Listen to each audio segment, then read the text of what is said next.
Ha sido comentarista en temas económicos y actualmente es colaborador del periódico Excelsior en las secciones Dinero y Global. Por lo anterior, el licenciado Ángel Verdugo viene a exponer el tema de economía y política. Demos la bienvenida.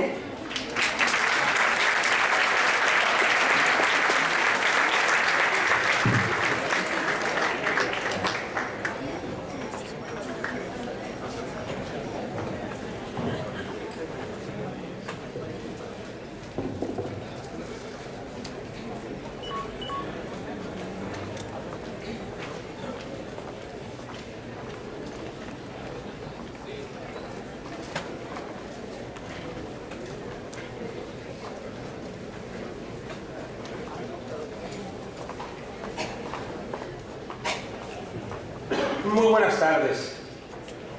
Espero que aplaudan al final, ¿no?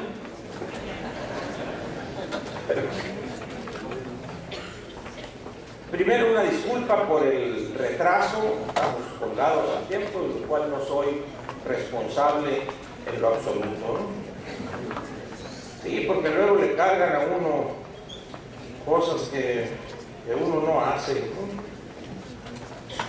Algunos están esperando, dicen, oye, no nos vayas a regañar mucho. No, hombre, le digo, lo más lo necesario.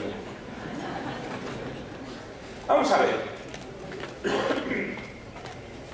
El tema donde voy a tratar de combinar economía y política lo he titulado de esa manera.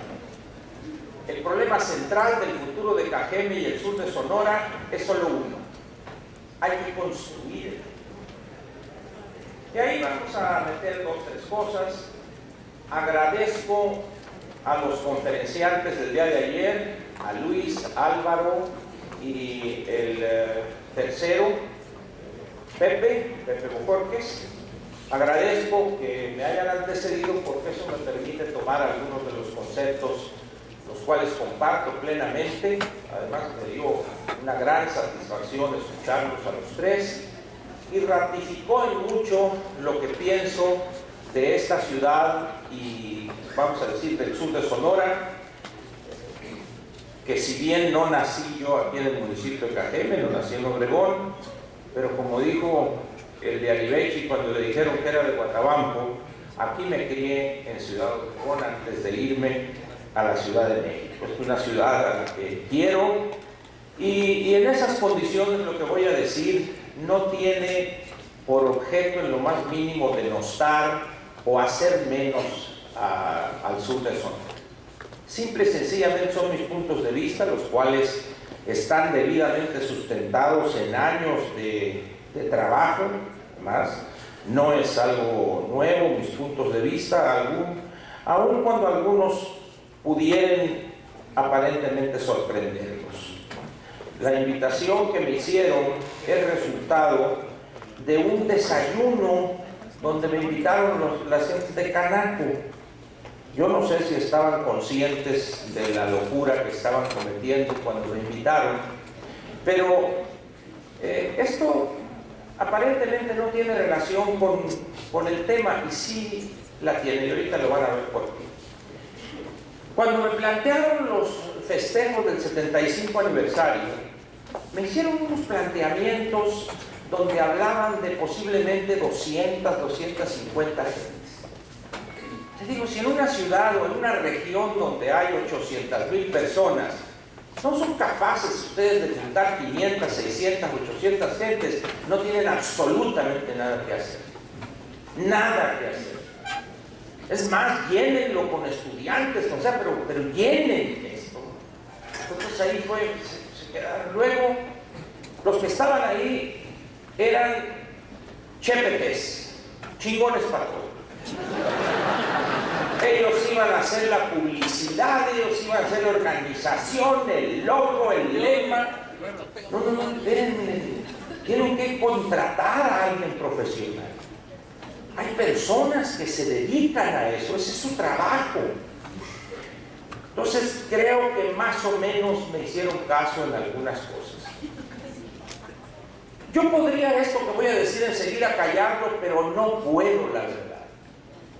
Yo no sé cuántos de los que estaban ayer sentados en estas primeras filas amanecieron hoy coltis.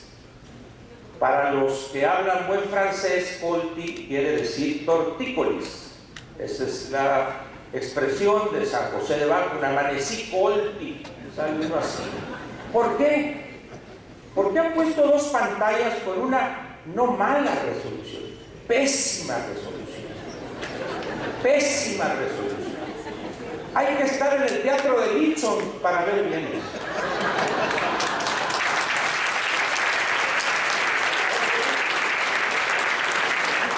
Sí. ¿Qué les quiero decir con esto? Alguien mencionaba ayer el cuidado a los detalles.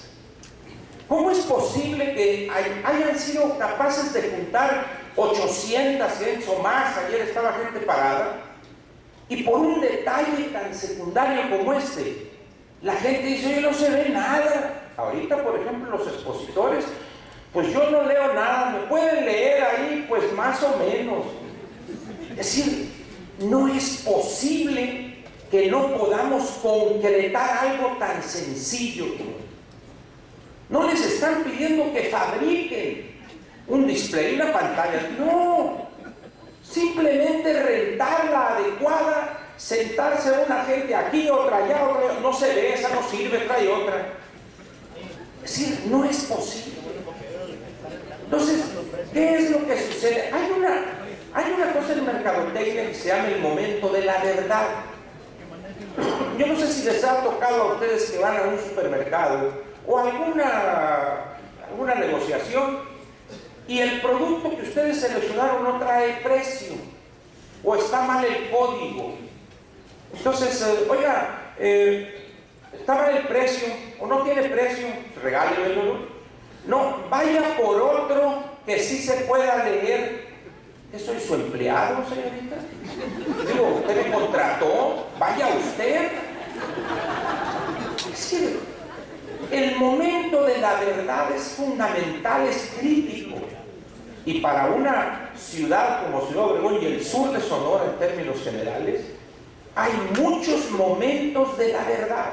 Muchos. Uno de ellos es este. Había cosas interesantísimas en lo que expusieron ayer, tanto Luis como Álvaro como Pepe, que no se podían ver. No era posible interiorizarse más de lo que nos estaban diciendo. Pero nadie dijo nada. Otra cosa que es importante mencionar. Y esto...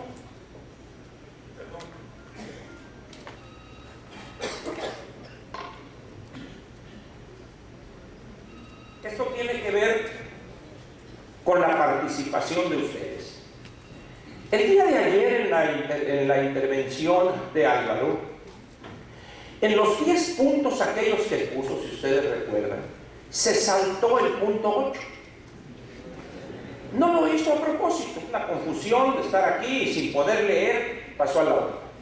A mí en lo personal me interesaba sobremanera que él diera su punto de vista sobre el planteamiento número 8. Yo ya sabía lo que iba a decir.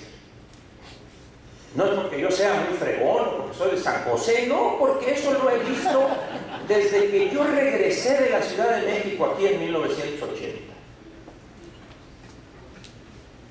Aquí la gente se mueve. Hay casos, por ejemplo, una persona gana en el exportación, producción de camarón, cultivo de camarón, en la temporada pasada, por decir algo, $5 millones, y toma 3 para construir una residencia. Pero esta temporada viene el problema de un nuevo virus que no sabe una enfermedad, y en vez de vender la casa o lamentar que la construyó, le quiere pedir dinero al gobierno. Eso es lo que significa ese punto 8. Los activos compran lujos, pero además de un pésimo gusto. De un pésimo gusto. ¿Cómo es posible que todos hagan las residencias iguales? Todos. Recorran ustedes entre la Naina y la y Esperanza, que ya vamos para allá, ¿no? Vamos a llegar a Tucson, yo creo. Y todas las residencias son prácticamente iguales. Unas columnotas, no sé si se sienten griegos o qué. Esas columnotas, techos altos, y espérame. Es decir, ya una gente que va a invertir en un edificio de esos 3 millones de dólares, contrate a un arquitecto de prestigio, pues al menos para que su casa salga en una revista de esas que se dedican a decoraciones de interiores, cuando menos. Pero en fin, yo no sé cuántos de ustedes son igual de mitoteros o de críticos como yo soy. Pero el día de ayer sucedió algo aquí que nos pinta de cuerpo entero. El secretario o director de Desarrollo Económico del Ayuntamiento, ayer lo saludé, platicamos y oye, ¿cuántos empleos tiene Acosa? ¿Qué tal? Pues muy bien, muy propio, formal. Y de repente llega el presidente municipal como si fuera una carne asada. Y el director de Desarrollo Económico lo primero que hizo fue quitarse el saco y la corbata. Y dice uno, aquí algo está mal. Esto no es posible, una actitud así. El presidente municipal puede venir como quiera, en sandalias, en short, como quiera. Pero ¿por qué el otro se rebaja y se quita el saco y la corbata? Sí, o sea, ¿qué vibra le echó el Roger? No es posible eso.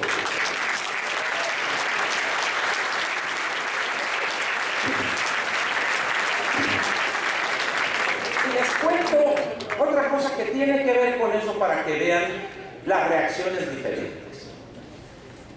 Y aquí está una persona que estuvo conmigo, Toño Gándara.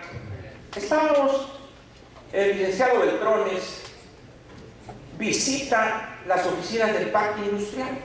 Nos organizamos ahí en el patiecito interior, que era la ceremonia, creo que era el cambio de patronato, alguna cosa así.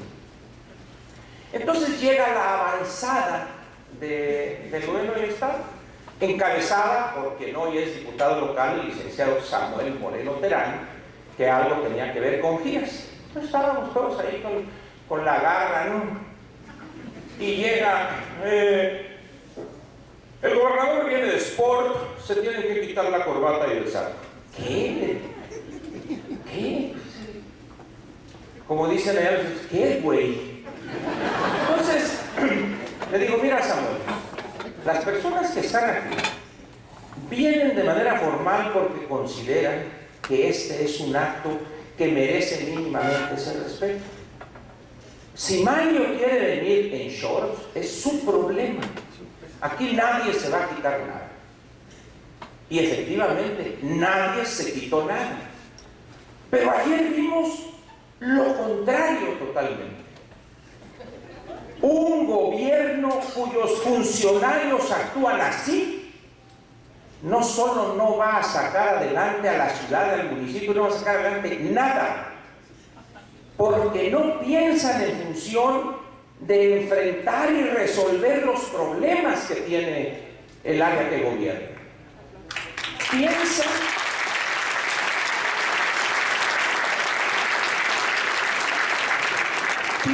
en función de quedar bien con el jefe.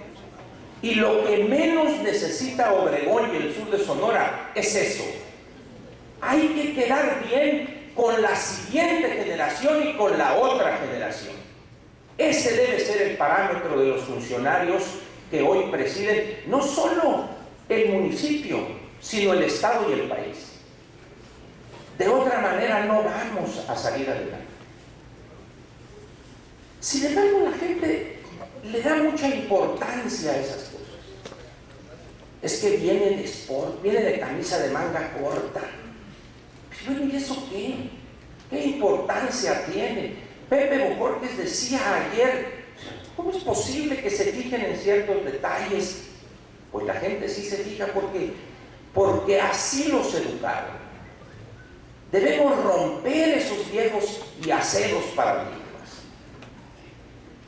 El problema que tiene Obregón es un problema no solo de estructura económica, es un problema de mentalidad, de visión de lo que debe ser el desarrollo. Por eso yo he titulado mi plática de hoy, el problema central del futuro de Cajeme y el sur de Sonora es que hay que construir. Y vamos a hacer algunas otras aclaraciones. La siguiente, por favor. La siguiente. Vamos a hablar fundamentalmente de ese tiempo que les causa pánico, el futuro. La gente le teme al futuro. Cuando uno le dice, oye, ¿cómo visualizas tú a Ciudad Obregón en 20 años? No, mira, es que los pioneros que construyeron este valle, y bueno, no, espérame, eso no. ¿Cómo ves tú a Ciudad Obregón hoy, que está más cerca de Harare, la capital de Zimbabue, que de Tucson? Y la gente tiene miedo al futuro, porque tiene que construirlo, porque tiene que trabajar, tiene que estudiar, tiene que pensar, porque tiene que posponer el disfrute de muchas cosas hoy para que lo disfruten los hijos y los nietos.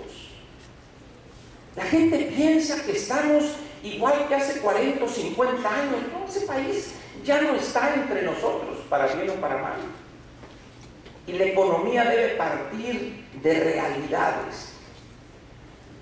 La señora que me antecedió hablaba de su hijo, que le dijo, mamá, hay que prometer o hay que buscar, ver la cosa del doble recreo. Ese niño va a ser un excelente economista. ¿Por qué? La economía es la ciencia de los incentivos. Con una claridad meridiana le digo, es que si nos dan recreo vamos a juntar más.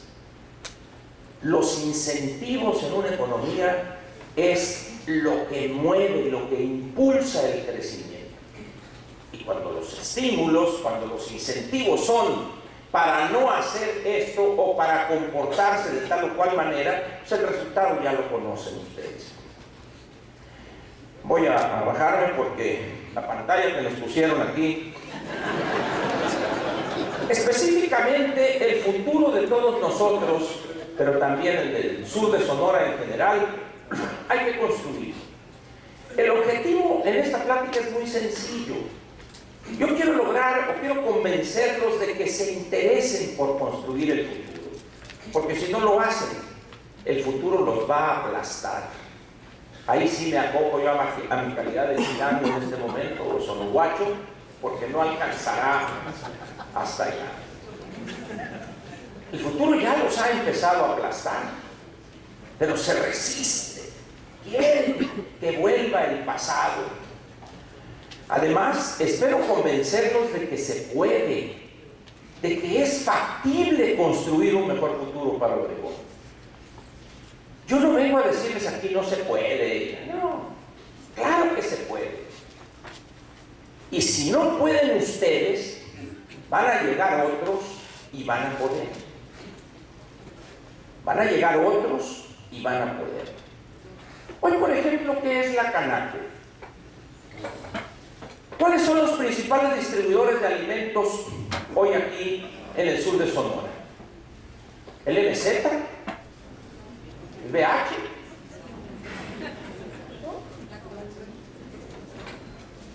¿Quiénes son las principales? El otro día me llegó un correo, bueno, a mi hija y luego me lo pasó, de la papelería California, donde, ay, sí, lamentaban que después de 40 años hubiera cerrado la papelería California. Y yo le dije a mi hijo, Elena, debía haber cerrado hace mucho. ¿Por qué? Miren, ¿quién hizo triunfar aquí al Office Depot? ¿Seres extraterrestres? Ustedes condenaron a la papelería California y a otras a desaparecer. ¿Cómo? ¿Por qué? Por su preferencia a un lugar iluminado, aire acondicionado, autoservicio, precios más baratos, estacionamiento, un listado de productos más acorde con las necesidades actuales. ¿Qué creen ustedes que los maestros piden? Oiga, maestro, hay esto. Ahí en el Office Depot lo puedes encontrar. Estaba condenada desde hace años a desaparecer Papelería California. La botica de Isidro Rosas. ¿Quién distribuye medicamentos en Obregón? Benavides, Farmacón, la Guadalajara, que hasta panadería tiene, panecito caliente. Es decir, pero resulta que todos ustedes fueron a Tucson hace ya muchos años y vieron el primer Office Depot en Tucson, en el Speedway, y vieron el Bismarck. ¿Por qué no les nació la inquietud de llegar aquí y tratar de cambiar su changarro cavernoso y que se pareciera como ese? ¿Les da risa? Pero es la cruda realidad del futuro que ahí viene imparable. Y luego ponen en el Facebook, ay, pobrecito, 40 años. No, hombre. Ese es el problema de Obregón. El aislamiento que tenemos aquí es pavoroso. Estamos aislados del mundo. No leemos. ¿Cuántos años tiene que no llega aquí el periódico de la Ciudad de México? ¿8? ¿10? ¿Cómo se informa la gente de Obregón? ¿Dónde leen los últimos acontecimientos? ¿Alguien mira en internet? Es falso eso. Son muy pocos los que entran al internet para informarse.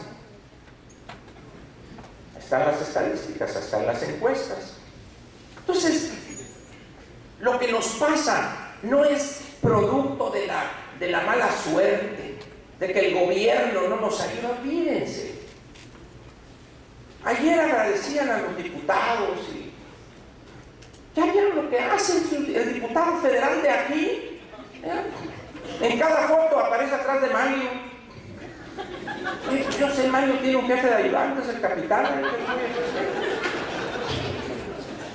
El Toñito Azarán conviene ese engendro llamado reforma sendaria, que además la palabra está mal, y en vez de venir a reunirse con los que votaron por él, manda un tuit: vamos a buscar nuevas formas para encontrar solución. No.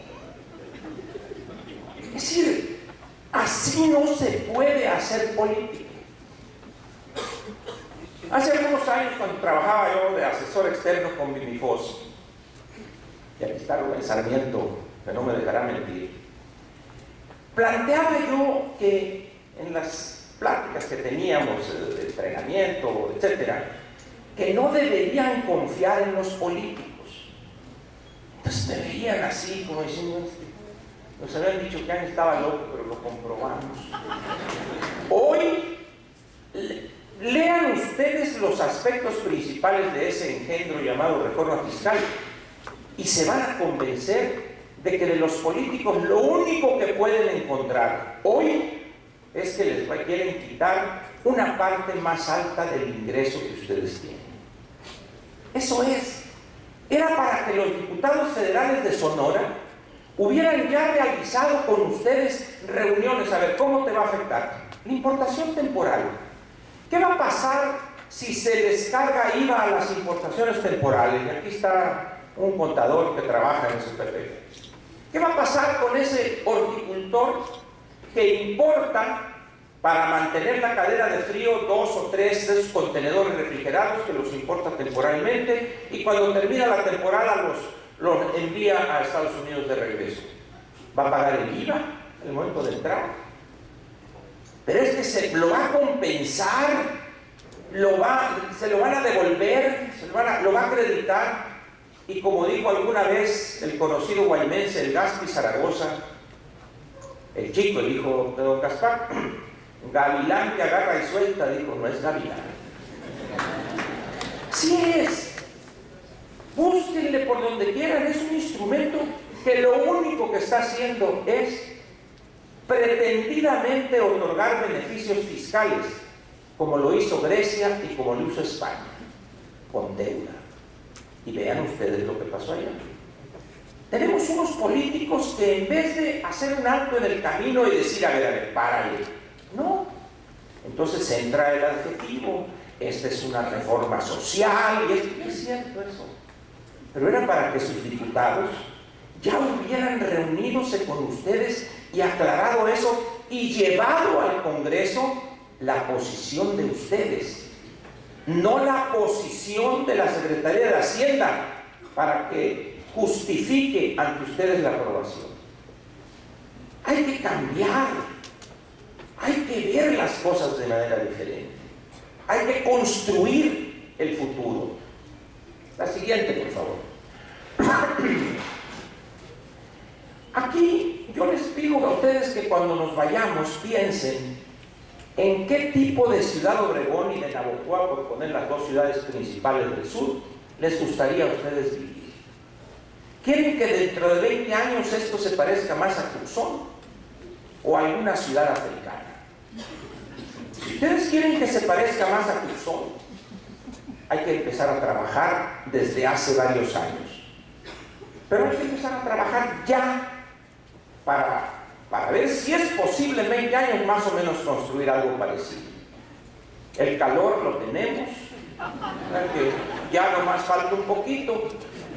Pero si quieren ustedes que sea como la capital de Zimbabue, no hagan nada. Ya nos vamos pareciendo. ¿Han recorrido ustedes con ojo crítico el centro de Ciudad Obregón? ¿O el sur de Ciudad Obregón? No recuerdo yo haber visto esta ciudad tan sucia, tan degradada. ¿Ustedes creen que esa ciudad va a vender ante un inversionista potencial? Va a salir huyendo. ¿Qué creen ustedes que los bloqueos estos en Bicam no tienen un efecto negativo? ¿Y en quién están descansando para construir el futuro del Valle del Yaqui? En los yaquis. No me refiero al equipo de béisbol. Yo traté a los yaquis de manera directa cuando estuve trabajando con Mario en el gobierno del estado y los definí de esta manera. Si ustedes tienen ahorita 2 billetes de a 500, en menos de un minuto ahí va a estar un grupo de yaquis hablando. Se han convertido en la etnia más corrupta que ha conocido este país. Los hicimos así. No es que sean malos por naturaleza, así los hicimos. Y en eso se están fincando el desarrollo del Valle del Yaqui, que hagan el paro. No. Cuando en este desayuno de la Canaco les digo, señores, si ustedes quieren colocar el tema del acueducto y de este bloqueo, tienen que ir a la Ciudad de México.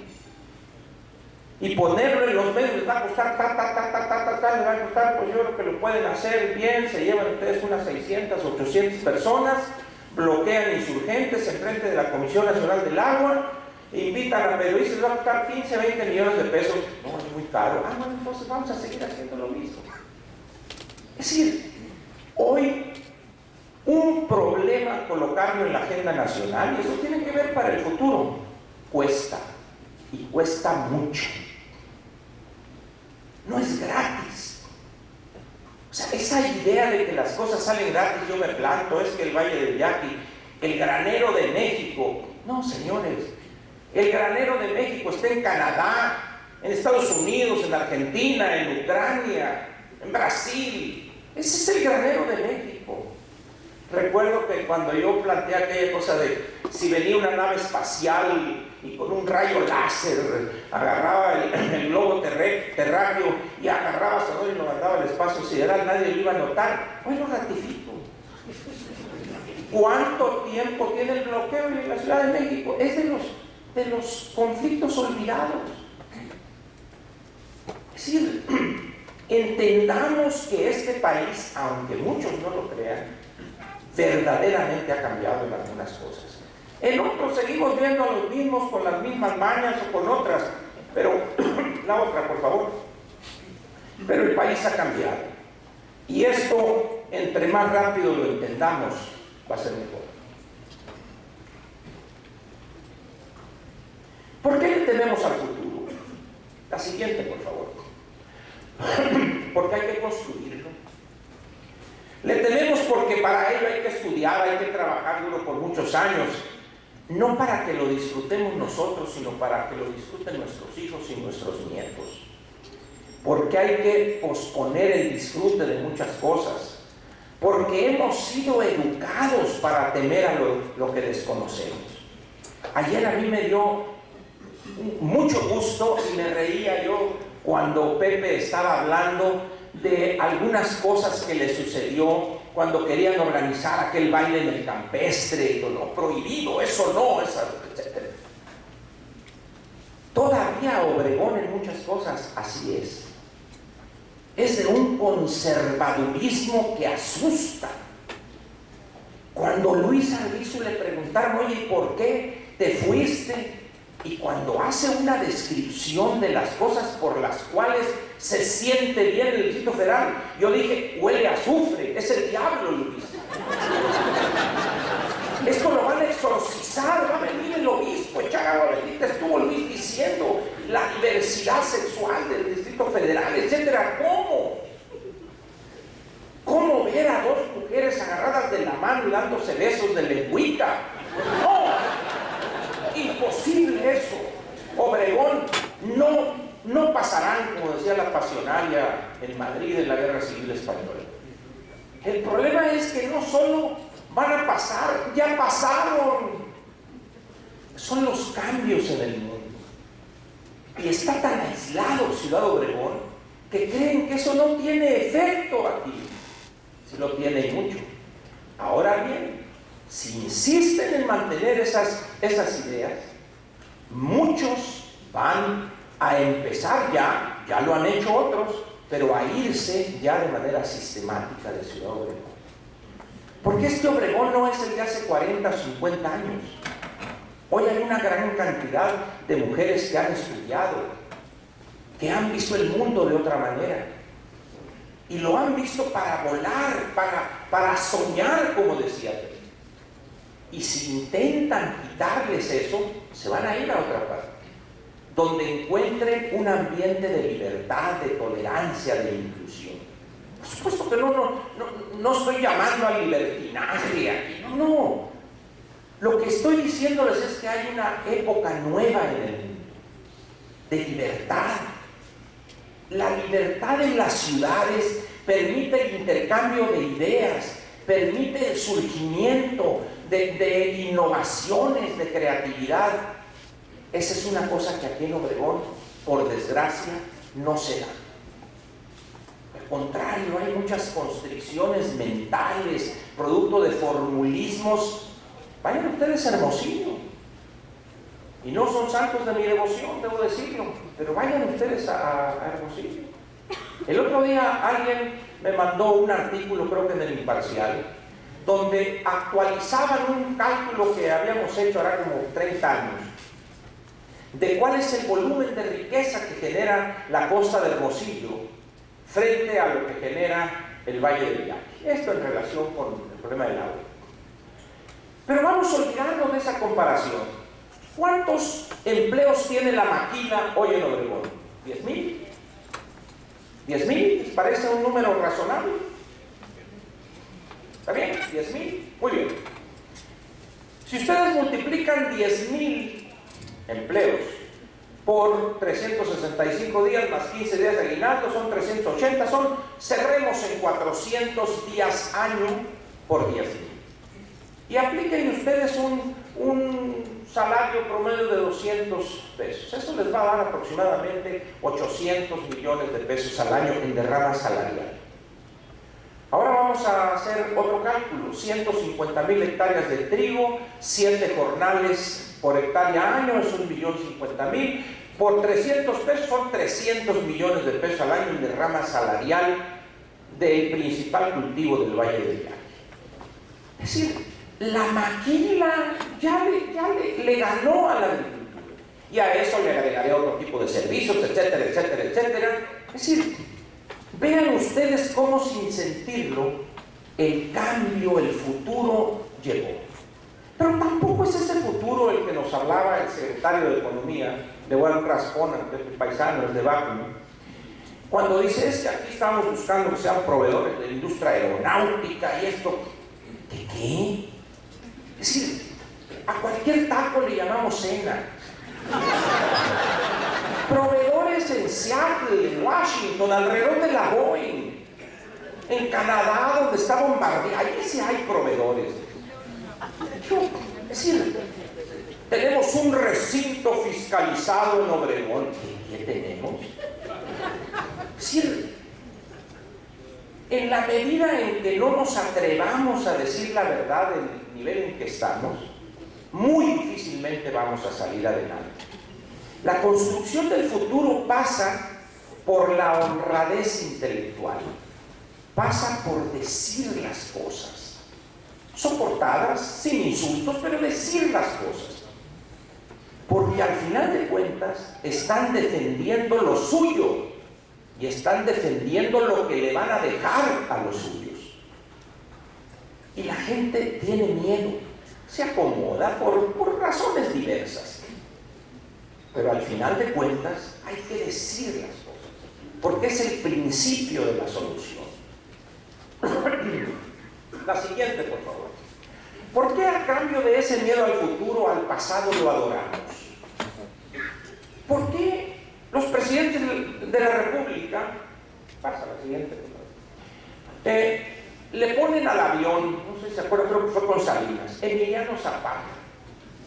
Chingados tiene que ver Emiliano Zapata con un Boeing 757. Quiero decir, pónganle Milton Friedman o von Hayek, algo, ¿no? Pero así. O sea, no es posible. Digo, por fortuna ya con la llegada de los presidentes panistas ya se acabó esa costumbre de agarrar un héroe sexenal. Pero los héroes sexenales los agarraban del siglo XIX. ¿Que no hay alguien en el panteón nacional de alguien que haya querido impulsar la libertad individual? Y la verdad es que no hay. Esa es la verdad. Si ustedes revisan nuestro catálogo de políticos, no van a encontrar uno verdaderamente que impulse lo libertario, la libertad individual. No hay. El respeto de los derechos de propiedad no existe.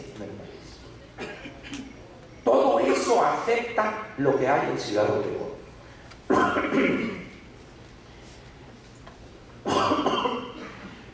Porque hemos sido educados, por eso le tenemos miedo al futuro y adoramos el pasado, para glorificarlo.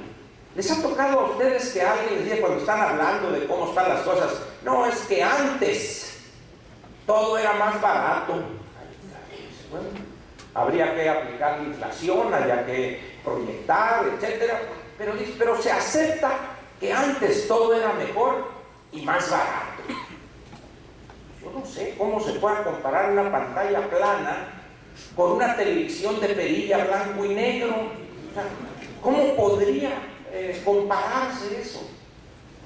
Es decir, hemos sido educados en ese concepto del pasado era mejor. No es cierto.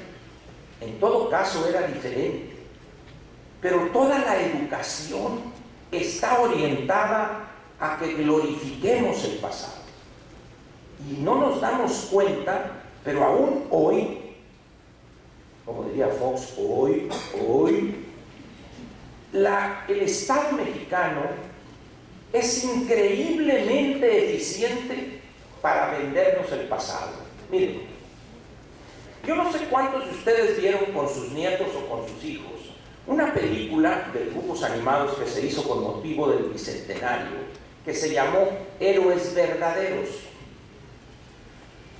Esa película, yo llevé a mi nieto, que en ese entonces tenía 7 años y medio, a ver la película, y hay una escena ahí donde trata el virrey y junto con el obispo, tratan a Hidalgo de una manera violenta, interrogatoria, de expresión.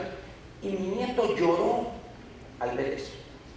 O sea, es impactante, excelentemente realizada esa película, como digo, de dibujos animados.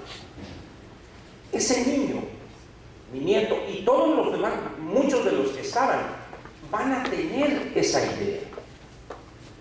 Claro, dirán ustedes, pero es cuando ya esté grande va a leer la verdad. No es cierto eso. Ya se formó con esa idea. Los héroes de bronce. Esa glorificación al pasado nos impide entender las causas de los problemas en el presente y ver al futuro. Así fueron educados todos ustedes y yo también. Así fuimos educados. Por más que digamos que sí, que no, que la escuela con valores, eso no. El bueno era Hidalgo, Allende, Aldama y hasta la corregidora que se la estaba tripulando ayer. ¿Ah? El bueno era Juárez, y no lo toquen ustedes ni con el pétalo de un pensamiento. Y luego Zapata, Villa, el general Obregón es otra cosa, ¿no? Perdón. Es decir, el pasado es lo nuestro, como diría aquel. Lo nuestro es el pasado. Hay que empezar a cambiar. Hay que empezar a darle un poquito de espacio al futuro. El pasado lo conocemos, lo vivimos, lo sufrimos y salimos vivos de él. Pero además nada nos exige el pasado. El pasado no nos pide que estudiemos, que trabajemos. Ya no se puede tocar el pasado, ya no lo podemos cambiar. Por esa razón el pasado nos gusta, nos regodeamos en él. Los discursos, en la madrugada del 16 de septiembre y viene acá, y Zapata cabalgando en su caballo blanco, y eso nos llega, vibramos con eso. El día que en este país se vive, cuando alguien diga, Milton Friedman dijo que la inflación es un fenómeno monetario, y en ese momento que gritemos, ¡ay! Ese momento el país va a ser otro. En serio. Porque eso va a significar que habrá una cultura económica masiva y extendida en este país. Pero hoy hacemos un acto ahí en México, en el Distrito Federal, para la Semana de Educación e Inclusión Financiera. ¿Se acuerdan ustedes cómo explicó el gobierno federal las UDIs? Las naranjas. ¿Qué le pasa? ¿Por qué? Porque no nos hemos atrevido a incluir en la currícula, dejen ustedes la secundaria, en el bachillerato, en el último año quizá un curso o dos de educación financiera. ¿Y por qué es importante ese curso hoy? Porque todos los que se van a incorporar o se han incorporado desde el 97 al mercado laboral, la pensión que obtengan después de 35 años va a ser resultado de su ahorro personal. Es decir, ellos construyeron su futuro. Se van a ir a la calle con lo que hayan ahorrado y con los porcentajes que hay ahorita obligatorios, si no hay ahorro voluntario. En el mejor de los casos se van a ir con el 30% de su último salario. ¿Han recorrido últimamente alguna oficina gubernamental? Vayan a Reforma Agraria o a Salubridad y van a ver gente de la tercera o cuarta o quinta edad. ¿Y por qué siguen trabajando ahí? Porque hay un esquema salarial perverso. Una persona que gane 20,000 pesos tiene un sueldo base de 3,000 y lo otro es compensación garantizada. Pero solamente paga contribución a su pensión por los 3,000 pesos. Por eso no se quieren jubilar. Dicen, oye, si yo me pensiono o ya me retiro, pues me van a pagar a lo más 3,000, 4,000 pesos, porque es a lo que contribuí. Por eso ahí están las personas, tenemos una burocracia avejentada. Nadie hace absolutamente nada. Desde que se aprobó el cambio del sistema de pensiones, y más recientemente en el 2004, El gobierno federal se comprometió a garantizar y a crear el mecanismo para la portabilidad de las pensiones para aquellas personas que trabajaran en el sector público, luego se fueran al privado o del privado al sector público. ¿Saben ustedes qué han hecho en estos 10 años? Absolutamente nada. ¿Alguien ha protestado por eso? Y eso afecta a centenas de miles de mexicanos que le dicen, pues ¿sabe qué? Mejor saque las 2 pensiones. Es decir, vivimos en una situación donde, así déjalo, no le muevas.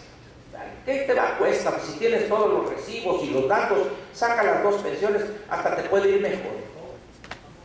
No completamos las cosas. Lo han visto ustedes en las leyes secundarias de la reforma educativa.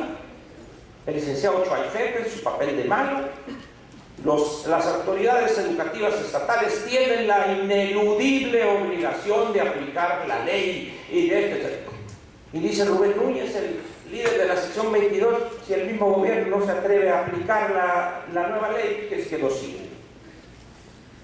Es decir, tenemos esa cuestión de apruébese una ley y automáticamente el problema se resolvió, como si estuviéramos hace 30, 40 o 50 años. En el país que queremos construir y en ese futuro, las leyes que aprobemos deberán aplicarse, porque de otra manera no tiene ningún sentido. El presidente de la República declaró antier en una ceremonia con el primer ministro sueco y dice, es que Suecia es todo lo que nosotros queremos ser. Sí, el problema es que no tenemos suecos. A no ser que importemos, pero es un país muy chiquito, o sea, no harían mayoría, pues les ganaríamos los indolentes, los desorganizados aquí. Es decir, no podemos hacer esas comparaciones. Hay que empezar nosotros a construir el pasado.